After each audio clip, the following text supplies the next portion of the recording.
ৰাজ্য চৰকাৰ নহয়, প্ৰমোদ বড়ো। আৰু আমি সেইটোৱে বিচাৰো, BTC বাহিৰত বড়োসকলে বহুত ডিষ্ট্ৰিক্ট বহুত জিলাত আছে। আৰু আমি কৈছোঁ যে চুক্তিকাৰী হিচাপে এপছু BTC বাহিৰতো আছে, এপছু BTC বাহিৰতো আছে, NDFB BTC বাহিৰতো আছে। তো আপোনালোকে চুক্তি একেলগে কৰিছে।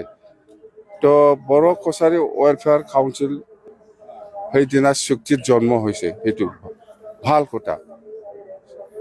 BTC বাহিৰত থকাসকলক এটা কাউন্সিল বনাই দিছে। এই চুক্তিকাৰীটো এপছু NDFB মেইন।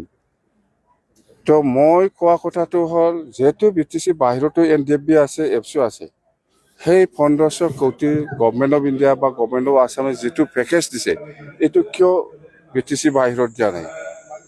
কথা সেইটোৱে মই কৈছোঁ আজি অপেনলি।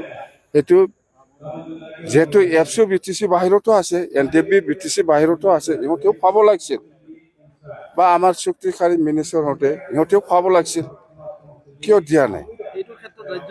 ৰাজ্য চৰকাৰ নহয়, প্ৰমোদ বড়ো।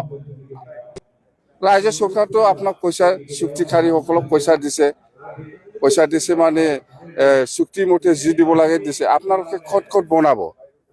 ডিচিশ্যন আপোনাৰ। আপুনি জোনাইত বনায় না কোকৰাঝাৰত বনায়, এইটো আমাৰ ডিচিশ্যন। সেইটো ডিচিশ্যন অকল BTCত কৰিলে নহ'ব ন, গোটেই BTCত লৈছে, এইফালে একটাও নাই। এই কথাটোৱে মই জনাই দিছোঁ। কিয় নকওঁ মই? নিৰ্বাচনৰ কথা আলোচনা কৰিব অহা নাই ভাই। ইয়াত আমাৰ বড়ো কছাৰীসকলৰ এটা ইউনিফিকেশ্যন এটা মিটিং আছে, বাছ হৈছে।